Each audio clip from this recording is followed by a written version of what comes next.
अनुभव होता हमको ऐसा बार बार है, अनुभव होता हमको ऐसा बार बार है। अव्यक्त होते बाबा लगता साकार है, अव्यक्त होते बाबा लगता साकार है।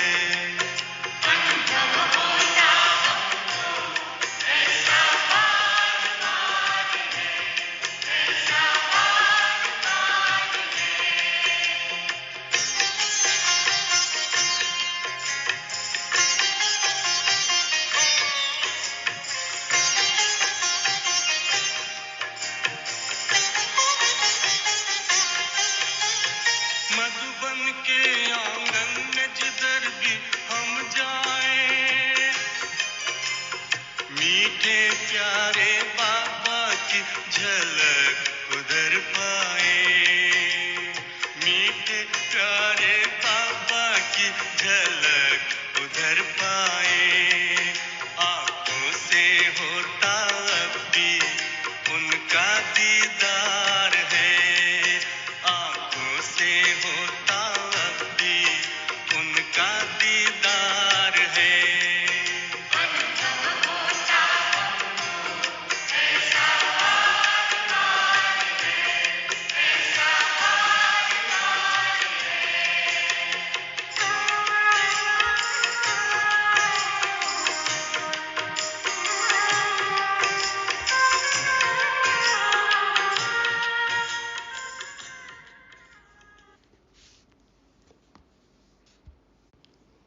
ओम शांति। हिसाब किताब चुकतो कर कर्मातीत बनने वाले निष्फिक्र, नम्र, धैर्यशाली, निरंतर तपस्वियों को रविवार की गॉडली मॉर्निंग। 1995 के 26 जनवरी गणतंत्र दिवस के दिन चली हुई अव्यक्त वाणी में बाप दादा आज 2 जुलाई 2023 को ब्रह्मा बाप के और 2 कदम हमें बताते हैं। पिछले रविवार बाबा ने बताया ना, आज्ञाकारी और सर्वंश त्यागी। एक बार बाबा ने कहा था पहला कदम समर्पण भाव, तो समर्पण भाव भी पहला ही कदम, वो बाबा की आज्ञा थी। तो पहला कदम आज्ञाकारी, दूसरा सर्वंश त्यागी। बाबा आज बताते हैं, आज की विशेषताएं हैं फरमान बरदार और वफादार। बाप दादा आज कहते पढ़ाई एक होते हुए भी बच्चे नंबरवार क्यों हैं, तो समझेंगे हम कारण और निवारण। ब्रह्मा बाबा नंबर 1 क्यों बने, इसको बाबा ने विस्तार से बताया है। फिर बाबा समय की ओर भी ध्यान खिंचवाते हैं, तो इस समय हमारा पुरुषार्थ कैसा होना चाहिए ताकि हम भी नंबर 1 की कैटेगरी में आ सकें।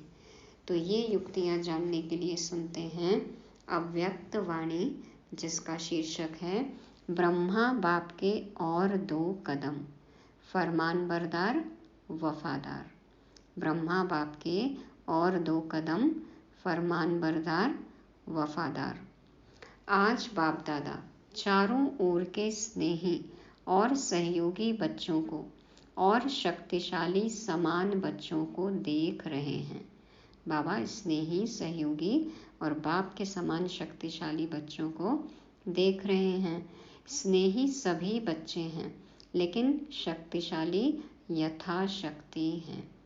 स्नेही बच्चों को स्नेह का रिटर्न पदम गुणा स्नेह और सहयोग प्राप्त होता है। बाबा से सबका स्नेह है, तभी तो हम यहाँ बैठे हैं ना, इस ज्ञान मार्ग में आगे चल रहे हैं। सबको स्नेह का अनुभव हुआ है और बाबा से सहयोग सबको मिलता है। शक्तिशाली समान बच्चों को सदा सहज विजयी भाव का रिटर्न मिलता है, और जो मास्टर सर्वशक्तिमान इस स्वमान में रहते हैं तो उनको सदा विजयी भाव का रिटर्न मिलता है। सहज ही मिलता है, क्योंकि मास्टर सर्वशक्तिवान हैं, बाप के समान हैं। बाबा कहते हैं मिलता सभी को है, स्नेही बच्चे यथाशक्तिशाली होने के कारण सदा सहज विजय का अनुभव नहीं कर पाते। बाबा सर्व शक्तियाँ देते तो सभी को हैं, लेकिन बाबा कहते हैं ग्रहण करने की शक्ति जो है वो यथाशक्ति है, इसलिए हर समय विजय का अनुभव नहीं कर पाते। कभी सहज, कभी मेहनत, कभी आसान हो जाती है जीत और कभी मेहनत लगती है। बाप दादा स्नेही बच्चों को भी मेहनत को सहज करने का सहयोग देते हैं, क्योंकि स्नेही आत्माएं सहयोगी भी रहती हैं। तो सहयोग के रिटर्न में बाप दादा सहयोग जरूर देते हैं, लेकिन योग यथार्थ न होने कारण सहयोग मिलते भी प्राप्ति का अनुभव नहीं कर पाते। यदि कुछ कमी रह जाती है तो बाबा हमें सहयोग देते हैं, लेकिन वो सहयोग की प्राप्ति का भी अनुभव नहीं कर पाते, क्योंकि बाबा से योग ठीक रीति नहीं है। तो बाबा कहते हैं योग द्वारा ही सहयोग का अनुभव होता है, और शक्तिशाली समान बच्चे सदा योग युक्त हैं, इसलिए सहयोग का अनुभव करते सहज विजयी बन जाते हैं। बाबा से निरंतर जुड़े हुए हैं, निरंतर तपस्वी मूर्त हैं, तो बाबा के सहयोग का साथ का अनुभव होता है ना, तो सफलता मिलेगी ही। बाबा कहते हैं योग द्वारा ही सहयोग का अनुभव होता है, इसलिए यथार्थ योग बहुत जरूरी है, ताकि हम बाबा से सभी प्राप्तियों का, सहयोग का, स्नेह का अनुभव कर सकें। तो बाबा कहते हैं लेकिन बाप को दोनों ही बच्चे प्यारे हैं। बाबा को स्नेही भी, शक्तिशाली भी प्यारे हैं, जो कभी कभी विजय का अनुभव करते हैं, मेहनत करते हैं, और जो सदा विजयी हैं। हर तरह के बच्चे बाबा को पसंद हैं, प्यारे हैं। प्यार और सदा विजयी रहने की शुभ चाहना सभी बच्चों में रहती है, लेकिन शक्ति कम होने के कारण समय पर और सर्व शक्तियाँ कार्य में नहीं लगा सकते। चाहते तो सभी हैं सदा विजयी होना, बाबा का कहना मानना तो सभी चाहते हैं, लेकिन फिर शक्ति कम है, धारणा में कमी हो जाती है, और समय पर सर्व शक्तियाँ कार्य में नहीं लगा सकते। शक्तियाँ हैं, बाबा से मिली हैं, लेकिन समय पर यूज़ नहीं करते हैं। बाप वर्षे के अधिकार में सर्व शक्तियों का अधिकार सभी बच्चों को देते हैं। अधिकार देने में बाप दादा अंतर नहीं रखते, सभी को संपूर्ण अधिकारी बनाते हैं, लेकिन लेने में नंबरवार बन जाते हैं। बाबा तो दाता है, सबको एक जैसे देते हैं, लेकिन हमारी झोली का साइज अलग अलग है, कैपेसिटी सबकी अलग अलग है, ग्रहण करने की, लेने की, धारण करने की शक्ति अलग अलग है। इसलिए बाबा कहते हैं कि नंबरवार बन जाते हैं। बाप दादा किसको स्पेशल, किसको अलग ट्यूशन देते हैं क्या? मुरली तो सबके लिए एक जैसी चलती है ना। अधिकार बाबा ने सबको एक जैसा दिया है, बाबा कोई अंतर नहीं रखते, बाबा कोई फ़र्क नहीं करते, अलग से किसी की स्पेशल क्लास नहीं लेते, एक्स्ट्रा क्लास नहीं लेते, ट्यूशन नहीं देते। बाबा तो सबके लिए एक जैसी मुरली चलाते हैं। तो बाबा कहते हैं कि क्या किसको अलग से ट्यूशन देते हैं क्या? स्पेशल नहीं देते। पढ़ाई सबकी एक है, पालना सबकी एक है। कोई कब से भी आया, चाहे 6 मास का हो और चाहे 40 साल पुराना हो, पालना तो सबकी एक जैसी हो रही है, पढ़ाई सबकी एक जैसी है। पांडवों को अलग पालना हो, शक्तियों को अलग हो, ऐसे है क्या? Murali for males, Murali for females, ऐसे है? नहीं है। बाबा तो सबको आत्मा रूप में देखते हैं। परमात्मा की एक मुरली सब आत्माओं के प्रति, बाप की एक मुरली सब बच्चों के प्रति। तो बाबा कहते हैं ऐसे है क्या? सबको एक जैसी पालना और पढ़ाई है, लेकिन लेने में, रिजल्ट में कितना अंतर हो जाता है। कहाँ अष्टरत्न और कहाँ 16,108 रत्न, कितना अंतर है। कहाँ एकदम अष्टरत्न क्वालिटी की आत्माएं और कहाँ 16,108। बाबा कहते हैं ना फर्स्ट, सेकंड, थर्ड, तो कितना अंतर है। यह अंतर क्यों हुआ? पढ़ाई और पालना को, वरदानों को धारण करना और कार्य में लगाना, इसमें अंतर हो जाता है। ज्ञान तो सुन लिया, लेकिन ज्ञान स्वरूप, धारणा स्वरूप बनने में अंतर हो जाता है। जो वरदान मिले हैं, सुन लिया, लिख लिया, लेकिन वरदानों को फलीभूत करने में अंतर हो जाता है। कई बच्चे धारण भी कर लेते हैं, लेकिन समय प्रमाण कार्य में लगाना नहीं आता है। सुन भी लिया, समा भी लिया, लेकिन कब उस वरदान को कैसे यूज़ करना है वो विधि नहीं आती। कहाँ पे यूज़ करना है वो नहीं समझ में आता। तो बाबा कहते हैं कई बच्चे धारण भी कर लेते हैं, लेकिन समय प्रमाण कार्य में लगाना नहीं आता है। बुद्धि तक बहुत भरपूर होंगे, लेकिन कर्म में आने में फर्क पड़ जाता है। बाबा कहते हैं बुद्धि में तो रहता है, लेकिन कर्म में नहीं आता। माना संकल्प में है, बोल में भी है, उच्चारण में भी है, लेकिन आचरण में आते से फर्क पड़ जाता है। जैसा सोचते बोलते वैसा करते नहीं। ब्रह्मा बाप नंबर 1 क्यों बना? 2 कदम पहले सुनाए ना, बाबा ने बताया। पहले आज्ञाकारी और सर्वंश त्यागी। तीसरा, सदा बाप, शिक्षक और सदगुरु के फरमान बरदार बने। हर फरमान को जी हाजिर किया। माना बाबा ने जो कहा उसके लिए जी हाजिर, हाँ जी किया। बाप का फरमान है सदा सर्व खजानों के वर्षे में संपन्न बनना और बनाना। तो प्रत्यक्ष देखा कि सर्व खजाने, ज्ञान, शक्तियाँ, गुण, श्रेष्ठ समय, श्रेष्ठ संकल्पों का खजाना पहले दिन से लेकर लास्ट दिन तक कार्य में लगाया। हर शब्द बाबा का पालन किया।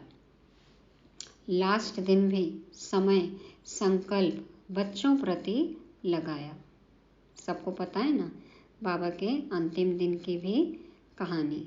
अव्यक्त होने से पहले की सारी बातें सीनियर समय बताते हैं। हम क्लासेस में सुनते हैं कि बाबा ने अंतिम समय में भी मुरली चलाई थी। तो बाबा कहते हैं लास्ट दिन भी समय, संकल्प बच्चों प्रति लगाया।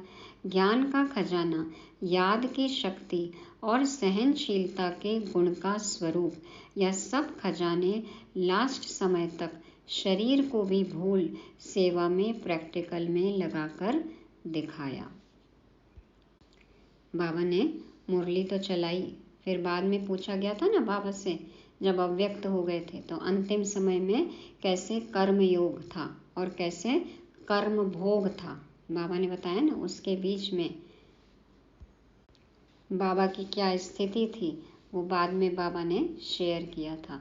तो बाबा कहते हैं कि ज्ञान का खजाना, याद की शक्ति और सहनशीलता के गुण का स्वरूप, यह सब खजाने लास्ट समय तक शरीर को भी भूल सेवा में, प्रैक्टिकल में लगाकर दिखाया। अपना पूरा काम किया बाबा ने, पत्रों का जवाब दिया, मुरली चलाई और फिर सब कुछ अपनी शक्तियाँ, सारे अधिकार सब विल किया, बच्चों के हाथ में दिया और फिर बाबा अव्यक्त हुए। तो सब कुछ बाबा ने प्रैक्टिकल कर दिखाया। तो इसको कहा जाता है फरमान बरदार नंबर 1 बच्चा, क्योंकि बाप का विशेष फरमान यही है कि याद और सेवा में सदा बाप समान रहो। याद और सेवा में सदा बाप समान रहो। तो आदि से लेकर अंत घड़ी तक दोनों ही फरमान प्रैक्टिकल में देखा ना। बाबा सदा याद में रहते थे, ब्रह्मा बाबा, और सेवा में भी तत्पर।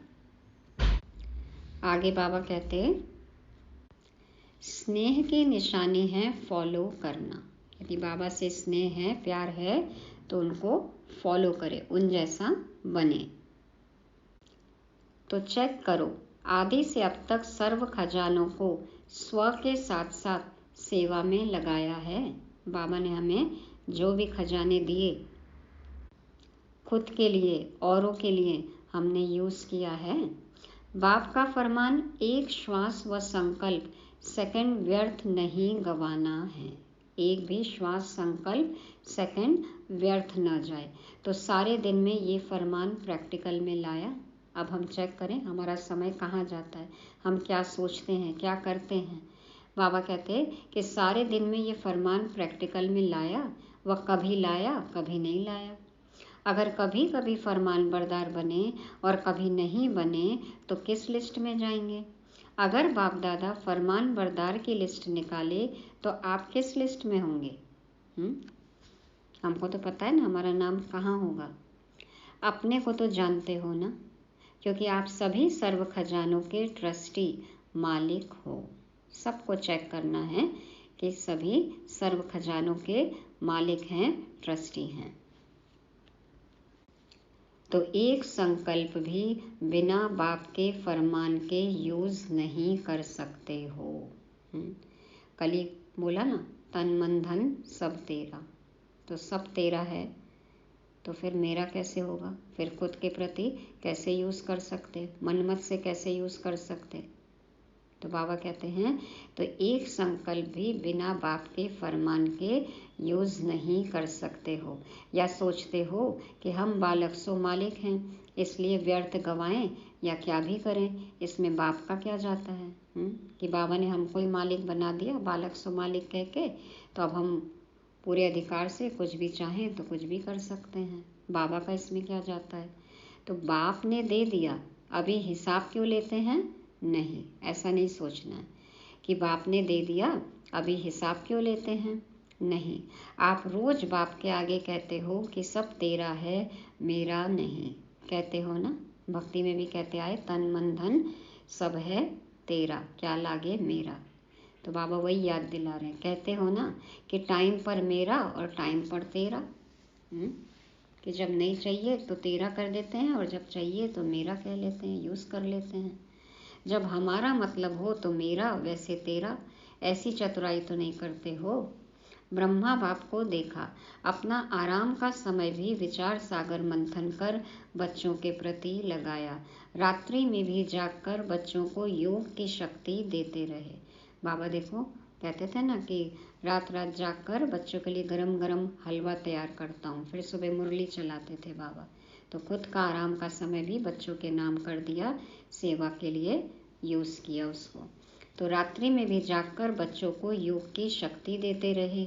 ये चरित्र तो सुने हैं ना, ब्रह्मा की कहानी सुनी है ना। फॉलो फादर किया कि सिर्फ सुन लिया? सारे सीनियर्स की कहानी सुन ली खाली, या फिर फॉलो भी किया, कुछ सीखा उससे? सुनना अर्थात करना। सुन लिया, पढ़ लिया, तो अब करना क्या है? वैसा ही बनना है, करना है। तो तीसरा कदम, सदा जी हाजिर, सदा हुजूर हाजिर और नाजिर। सदा हुजूर हाजिर और नाजिर। यदि हम जी हुजूर करेंगे तो बाबा हमारे लिए सदा हाजिर है, नाजिर है। कभी ब्रह्मा बाप से शिव बाप अलग नहीं हुए, हाजिर नाजिर रहे ना। बच्चे ने कहा बाबा और बाप ने कहा मीठे बच्चे। तो मन की स्थिति में सदा हाजिर और नाजिर अनुभव किया। गीत बनाया ना हमने, तुम तो यहीं कहीं बाबा मेरे आसपास हो, आते नजर नहीं लेकिन साथ साथ हो। तो मन की स्थिति में सदा हाजिर और नाजिर अनुभव किया, सेवा में सदा जी हाजिर किया। बाबा को भी जब याद किया हमने, मदद मांगी, बाबा देखो तुरंत हाजिर। चाहे रात हो चाहे दिन हो, सेवा का डायरेक्शन मिला और प्रैक्टिकल किया और कर्म में सदा हाजी किया। ब्रह्मा बाबा ने भी बाप के हर डायरेक्शन का पालन किया, सदा हाजी किया। हाजी का पाठ पढ़ाया ना, तो आप क्या फॉलो करते हो? कभी हाजी कभी नाजी तो नहीं करते। तो प्यार का सबूत दिखाओ। ऐसे नहीं सोचो कि जितना बाबा से मेरा प्यार है उतना और किसका नहीं। सिर्फ मेरा बाबा, मेरा प्यार सबसे ज़्यादा। बाबा कहते हैं ऐसे नहीं सोचो, मेरे दिल में देख लो, क्या दिखाऊं क्या सुनाऊं। बच्चे ऐसे गीत गाते हैं, बाबा कहते हैं लेकिन सबूत दिखाओ। देखो भक्ति में श्री हनुमान ने अपना सीना चीर के, छाती खोल के दिखाया ना कि श्री राम दिल में बसते हैं। तो बाबा कहते हैं बच्चे गीत तो गाते हैं कि हमारे जितना प्यार तो बाबा को और कोई नहीं करता। देख लो हमारे दिल में क्या दिखाऊं, क्या सुनाऊं। बाबा कहते हैं सबूत दिखाओ, और सबूत क्या है? Follow father. कोई दिल चीरने की बात नहीं है, छाती चीरने की बात नहीं है। जो बाबा कहे वो दिल से करना है। तो बाबा कहते हैं सबूत है फॉलो फादर। तो चेक करो, स्थिति में, सेवा में, कर्म अर्थात संबंध संपर्क में, तीनों में सदा फॉलो फादर है। संबंध और संपर्क में आना ही कर्म है। बाबा कहते हैं संबंध संपर्क में आए माना कर्म। तो बाबा कहते हैं स्थिति में, सेवा में, कर्म अर्थात संबंध संपर्क में, तीनों में सदा फॉलो फादर है। हर फरमान सिर्फ बुद्धि तक रहता है या कर्म में भी आता है? रिजल्ट में देखा जाता है कि अगर बुद्धि और वाणी में 100 बातें रहती हैं तो कर्म में 50% है। उसमें 100% है यदि, तो इसमें 50 है। तो बाबा कहते रिजल्ट में देखा जाता है कि अगर बुद्धि और वाणी में 100 बातें रहती हैं तो कर्म में 50 हैं। इतना सोचा और किया आधा। तो उन्हों को फॉलो फादर कहें। अधूरी रिजल्ट वालों को फॉलो फादर के लिस्ट में रखें। आप क्या समझते हैं, वे फरमान बरदार हैं कि आप आधे में राजी हैं? थोड़ा थोड़ा अंतर पसंद है। शुरू में माला भी बनाते थे, गोल्डन सिल्वर भी लिस्ट निकालते थे।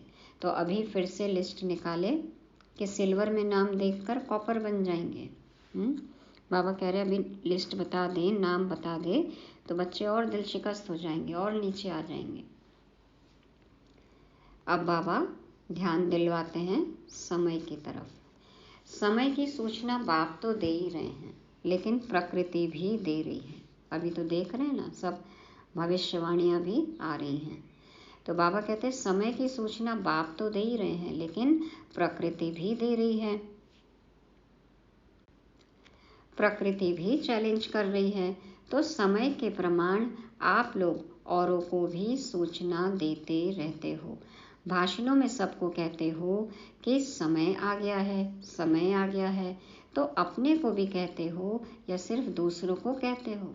सिर्फ दूसरों के लिए कह रहे हैं या खुद भी समझ रहे हैं इस बात को कि अंतिम घड़ी नज़दीक है? दूसरों को कहना तो सहज होता है ना। तो ये स्वयं भी ये चैलेंज स्मृति में लाओ। बाबा कहते हैं तो स्वयं भी ये चैलेंज स्मृति में लाओ। समय के प्रमाण अपने पुरुषार्थ की गति क्या है? बाप दादा एक बात पर अंदर ही अंदर मुस्कुराते रहते हैं। किस बात पर मुस्कुराते हैं जानते हो?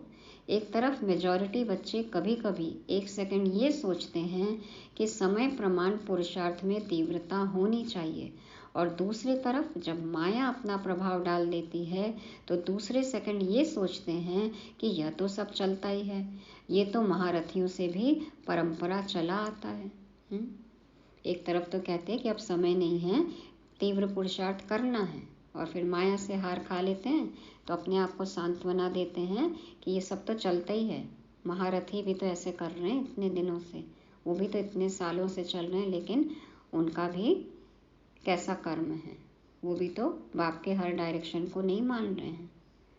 तो बाबा कहते हैं तो बाप दादा क्या करेंगे? गुस्सा तो नहीं करेंगे ना, मुस्कुराएंगे। हमारा ऐसा अलबेलापन देख के बाबा को गुस्सा नहीं आता है, बाबा मुस्कुराते हैं। और इसका विशेष कारण है कि समय प्रति समय पुरुषार्थ को बहुत सहज कर दिया है, इजी कर लिया है। सहज राजयोग के नाम पे पुरुषार्थ में भी एकदम इजी हो गए हैं। स्वभाव को इजी नहीं करते, स्वभाव में टाइट होते हैं और पुरुषार्थ में इजी हो जाते हैं। बाबा कहते स्वभाव को, अपने संस्कार को, स्वभाव को इजी नहीं करते हैं, पुरुषार्थ में इजी हो जाते हैं, माना अलबेले हो जाते हैं। फिर सोचते हैं सहज योग है ना, नाम ही है सहज राजयोग, लेकिन जीवन में पुरुषार्थ में इजी रहना, इसको सहज योग नहीं कहा जाता, क्योंकि इजी रहने से शक्तियाँ मर्ज हो जाती हैं, इमर्ज नहीं होती। पुरुषार्थ ही नहीं करेंगे तो बाबा कहते हैं शक्तियाँ इमर्ज नहीं होती। आप सभी अपने ब्राह्मण जीवन के आदि का समय याद करो। बाबा कहते हैं ना, बचपन के दिन भुला न देना। तो उस समय कैसा पुरुषार्थ रहा? इजी पुरुषार्थ रहा या अटेंशन वाला पुरुषार्थ रहा? शुरू में जब आए पता चला कितना जोश था, कितना अटेंशन। बाबा कहते अटेंशन वाला रहा, उमंग उत्साह वाला रहा, और अभी अलबेलेपन के डंडक के तकिए और बिस्तरे मिल गए हैं।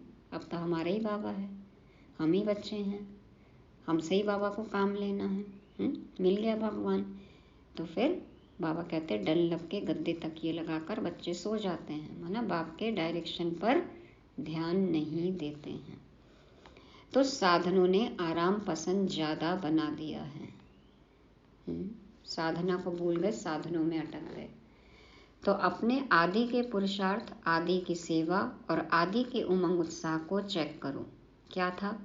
आराम पसंद थे? नहीं। बच्चे ने कहा नहीं। बाबा कहते और अभी थोड़ा थोड़ा है। साधन सेवा के प्रति हैं, साधन स्वयं को आराम पसंद बनाने के लिए नहीं है। तो अभी डंडक का तकिया और बिस्तरा निकालो, पट रानियाँ बनो, पट राने बनो। बाबा कहते हैं डंडक के गद्दे तकिए छोड़कर जमीन पर सो, पट पर सो, अलर्ट रहो, एक्टिव रहो। भले पलंग पर सो लेकिन स्थिति पटराने की हो। चलो सो कहीं भी जाओ लेकिन अलर्ट होना है, अटेंशन देना है, पुरुषार्थ में तीव्रता हो। देखो आदि सेवा के समय में साधन नहीं थे, लेकिन साधना कितनी श्रेष्ठ रही है ना। दादियों ने कितना त्याग किया। जिस आदि की साधना ने ये सारी वृद्धि की है, तो साधना के बीज को विस्तार में छिपा नहीं दो। बाबा कहते हैं तो साधना के बीज को विस्तार में छिपा नहीं दो। कितना त्याग किया, कितनी तपस्या की है ना, कैसे शुरुआत की, कैसे सेवा चालू हुई। फिर बाबा कहते हैं अब इतनी वृद्धि हो गई है तो साधना को भूल मत जाओ, साधन में नहीं अटको। जब विस्तार होता है तो बीज छिप जाता है, पेड़ फैल जाता है, तो देखो बीज को भूल जाते हैं। तो साधना है बीज, साधन है विस्तार। बाबा कहते हैं साधना है बीज, साधन है विस्तार। तो साधना का बीज छिपने नहीं दो, अभी फिर से बीज को प्रत्यक्ष करो। साधना का बीज छिपने नहीं दो, जो मेहनत की पहले उसको व्यर्थ न जाने दो। बाबा को प्रत्यक्ष करना है, फिर से बीज को प्रत्यक्ष करो, माना फिर से वही तपस्वी मूर्त बनो। बाबा याद दिलाते हैं ना, फ्लैशबैक।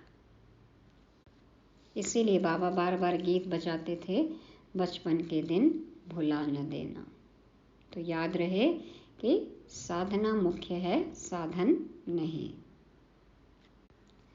बाप दादा ने इस सीजन में काम दिया था लेकिन किया नहीं। याद है क्या दिया था? कि कॉपियों में है। काम दिया था कि बेहद के वैराग्य वृत्ति पर स्वयं से भी चर्चा करो और आपस में भी चर्चा करो, और प्रैक्टिकल में इस साधना के बीज को प्रत्यक्ष करो। तो किया कि एक दिन सिर्फ डिबेट कर ली, वर्कशॉप तो हो गई लेकिन वर्क में नहीं आई। पॉइंट्स जो भी निकाले फिर उस पर अमल ही नहीं किया।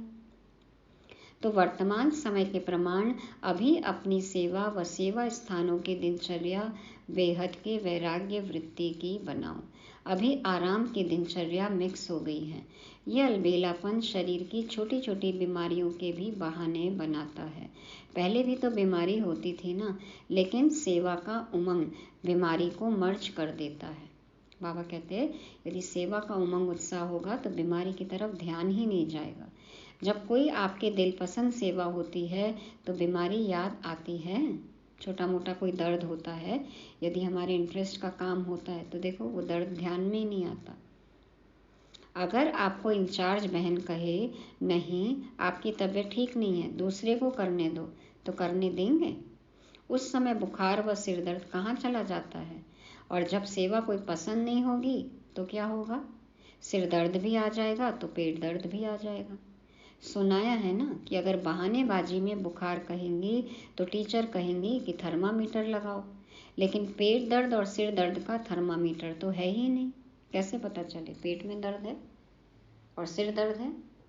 ये तो कोई नहीं नाप सकता ना। बुखार बोलेंगे तो कोई भी थर्मामीटर लगा के नाप लेगा।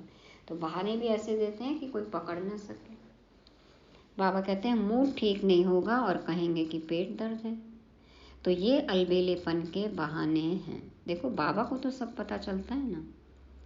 बेहद की वैराग्य वृत्ति मर्ज हो गई है और बहानेबाजी इमर्ज हो गई है। हम क्या करने लग गए? जो बाबा ने होमवर्क दिया वो हम नहीं करते और अपनी बहानेबाजी करते हैं। बाप दादा देख रहे थे कि सभी बच्चे बहुत स्नेह से मधुबन में पहुंच गए हैं, तो स्नेह तो दिखाया, उसकी मुबारक हो।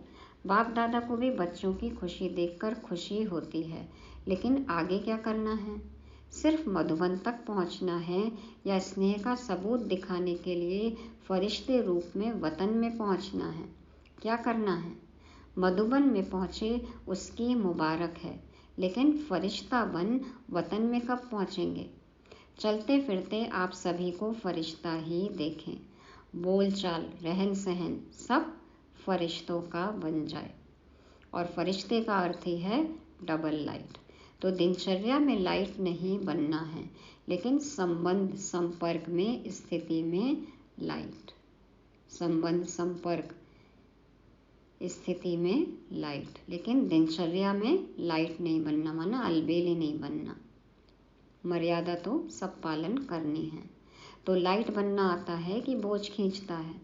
बाप दादा स्नेह का सबूत देखना चाहते हैं, और जब स्नेह का सबूत देंगे तो आपको तालियां बजाने की ज़रूरत नहीं पड़ेगी, लेकिन माया भी ताली बजाएगी।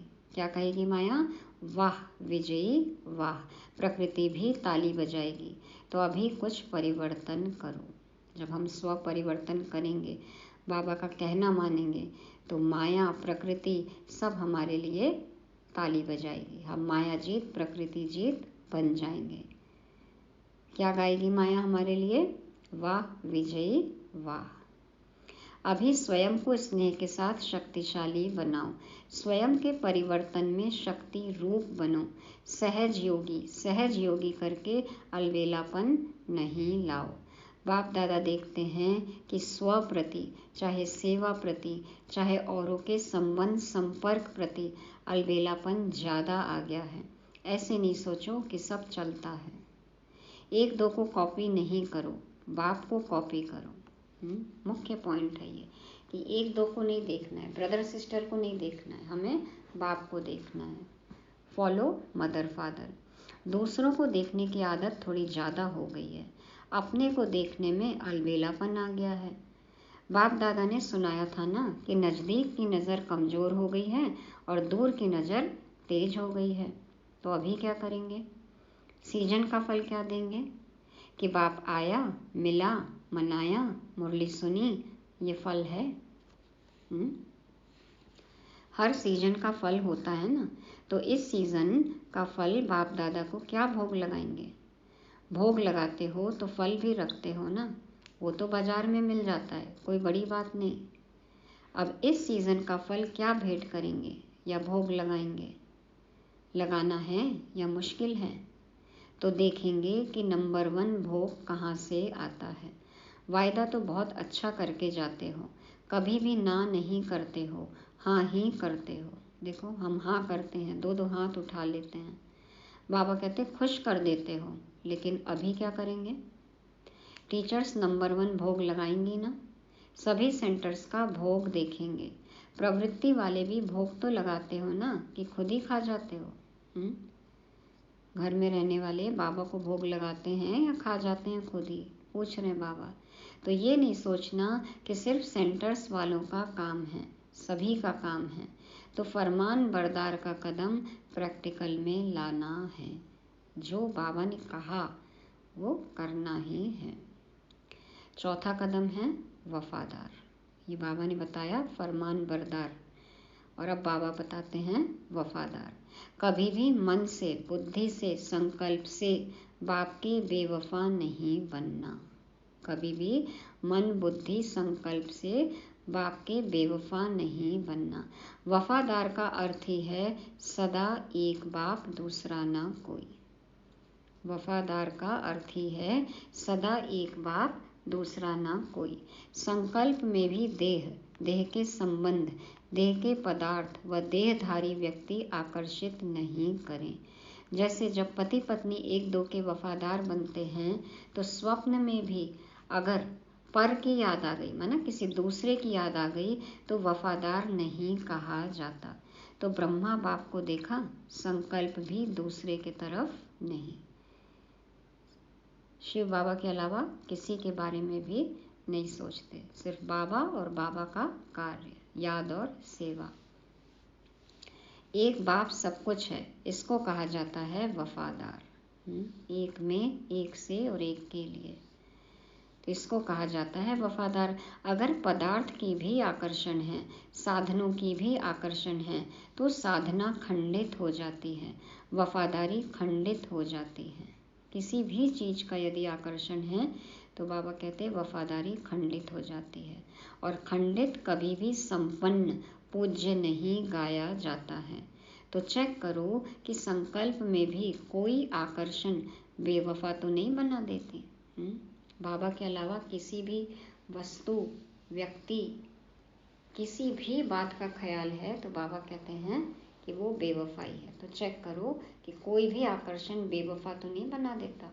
अगर जरा भी किसी के प्रति विशेष झुकाव है, थोड़ा भी पर्सनल झुकाव है, चाहे गुण के ऊपर, चाहे सेवा के ऊपर, चाहे अच्छे संस्कारों के ऊपर भी अगर एक्स्ट्रा प्रभावित हैं तो वफादार नहीं कहा जाएगा। या तो गुण या तो अवगुण, किसी के प्रति भी यदि आकर्षण है तो बाबा कहते हैं उसको वफादार नहीं कहेंगे। सबकी विशेषता बेहद की विशेषता पर आकर्षित है, वो दूसरी बात है, लेकिन किसी विशेष व्यक्ति या वैभव के ऊपर आकर्षित है तो वफादार की लिस्ट में खंडित गाया जाएगा। बाबा कहते हैं सबकी विशेषता बेहद की विशेषता पर आकर्षित है, कि मान लो इनकी हम बेहद की कोई क्वालिटी है, कोई गुण है, अच्छा, उस पर भी यदि आकर्षण है, बाबा कहते हैं तो भी याद रखना चाहिए ना कि ये विशेषता किसने दी है। ये दूसरी मुरलियों में बाबा ने बताया है कि यदि किसी की कोई बेहद की विशेषता पे यदि आकर्षण है तो ये भी सोचो कि ये विशेषता इनमें आई कहाँ से, बाप की दी हुई है। तो याद किसको करना है, बाप को। तो बाबा कहते हैं किसी विशेष व्यक्ति या वैभव के ऊपर आकर्षित है तो वफादार की लिस्ट में खंडित गाया जाएगा। तो चेक करो कि खंडित मूर्ति तो नहीं है, पूज्य है, कहाँ एक्स्ट्रा लगाव व झुकाव तो नहीं है, संकल्प मात्र भी झुकाव नहीं, संकल्प मात्र भी झुकाव नहीं। वाचा कर्मणा की तो बात ही छोड़ दो, सोच में भी नहीं आना चाहिए ज़्यादा वर्णन और उनके लिए ही करना। बाबा कहते हैं इसकी तो बात ही छोड़ दो। लेकिन संकल्प मात्र भी है तो खंडित के लिस्ट में आ जाएंगे। तो चेक करना आता है ना, है सहज राजयोग। बाबा कहते चेक करना आता है ना, अच्छा। चारों ओर के स्नेह का सबूत देने वाले, हर फरमान को संकल्प, बोल और कर्म में लाने वाले, सदा स्वयं को बाप समान सिंपल और सैंपल बनाने वाले, ब्रह्मा बाप के हर कदम पर कदम रखने वाले, ऐसे शक्तिशाली बाप समान बनने के दृढ़ संकल्पधारी सर्व बच्चों को बाप दादा का याद प्यार और नमस्ते। हम आज्ञाकारी, सर्वंश त्यागी, फरमान बरदार, वफादार बच्चों का रूहानी बाप दादा को याद प्यार, गुड मॉर्निंग और नमस्ते। शुक्रिया बाबा, शुक्रिया। अब वरदान है, साक्षीपन की स्थिति द्वारा हीरो पार्ट बजाने वाले सहज पुरुषार्थी भव। साक्षीपन की स्थिति द्वारा हीरो पार्ट बजाने वाले सहज पुरुषार्थी भव। बाप दादा कहते हैं साक्षीपन की स्थिति ड्रामा के अंदर हीरो पार्ट बजाने में सहयोगी बनती है। अगर साक्षीपन नहीं तो हीरो पार्ट बजा नहीं सकते। साक्षीपन अर्थात देह से न्यारे आत्मा मालिकपन की स्टेज पर स्थित रहे। देह से न्यारे आत्मा मालिकपन की स्टेज पर स्थित रहे। देह से भी साक्षी, मालिक, इस देह से कर्म कराने वाली ऐसी साक्षी स्थिति ही सहज पुरुषार्थ का अनुभव कराती है, क्योंकि इस स्थिति में किसी भी प्रकार का विघ्न या मुश्किलात नहीं आ सकती। यह है मूल अभ्यास। इसी अभ्यास से लास्ट में विजयी बनेंगे। 1 सेकंड का पेपर, हम आत्मिक स्थिति में कितना टिकते हैं। यदि इस स्थिति में टिके हैं, माना सदा परमात्मा के साथ हम उड़ान भर रहे हैं और ऊपर उड़ रहे हैं, तो नीचे कोई भी विघ्न परेशानी है ही नहीं। तो बाबा कहते हैं यही 1 सेकंड का अंतिम पेपर होगा और इसी में विजयी बनना है। इसके लिए ये अभ्यास करना है साक्षी स्थिति का। साक्षी स्थिति बताई बाबा ने, देह से न्यारे, आत्मा मालिक, कर्मेंद्रियां गुलाम। तो ऐसा सहज पुरुषार्थी हमें बनना है। स्लोगन है, फरिश्ता बनना है तो अपने सर्व रिश्ते एक प्रभु के साथ जोड़ लो। फरिश्ता बनना है तो अपने सर्व रिश्ते एक प्रभु के साथ जोड़ लो। फर्श पर जितने भी संबंधी रह रहे हैं हमारे, उनसे हमारा रिश्ता क्या हो जाए, बदल जाए।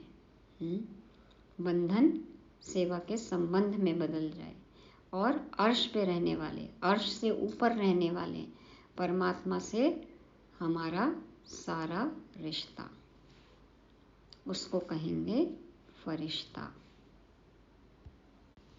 तो ये थी आज की अव्यक्त वाणी। रिवाइज करते हैं। बाप दादा स्नेही, सहयोगी, शक्तिशाली, समान बच्चों से मिलने आए। बाबा ने हमें नंबरवार होने का कारण बताया। पढ़ाई, पालना, वरदान को धारण करने में कमी हो जाती है, बराबर कार्य में नहीं लगाते हैं।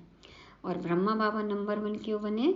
विशेषताएं उनकी, फरमान बरदार, सभी खजानों को यूज़ किया, याद सेवा में बाप समान बने, श्रीमत अनुसार संकल्प, बोल, कर्म, ट्रस्टी, बालक सो मालिक, और विचार सागर मंथन किया बाबा ने। सदा हाजी का पाठ बजाया, बाप के साथ कंबाइंड रहे और समय अनुसार तीव्र पुरुषार्थ किया, सदा अलर्ट, उमंग उत्साह में रहने वाले, सेवा में तत्पर, डबल लाइट, आदि आदि। फिर बाबा ने बताया वफादार, एक बाप दूसरा ना कोई, सर्व आकर्षण मुक्त। तो हमें खुद को चेक करना है कि हम फॉलो फादर करते हैं। फिर हीरो पार्ट बजाने का वरदान मिला और बाबा ने कहा एक से रिश्ता जोड़, फरिश्ता बनना है। स्वमान लेंगे आज की मुरली से, मैं वफादार फरमान बरदार हूँ। मैं वफादार फरमान बरदार हूँ। ओम शांति।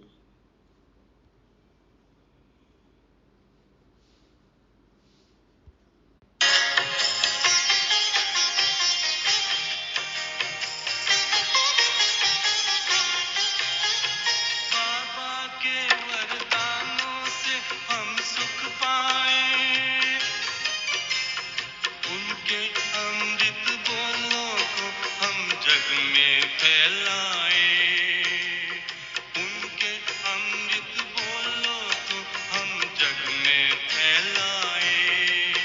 देकर शिक्षा हमको करते श्रृंगार है, देकर शिक्षा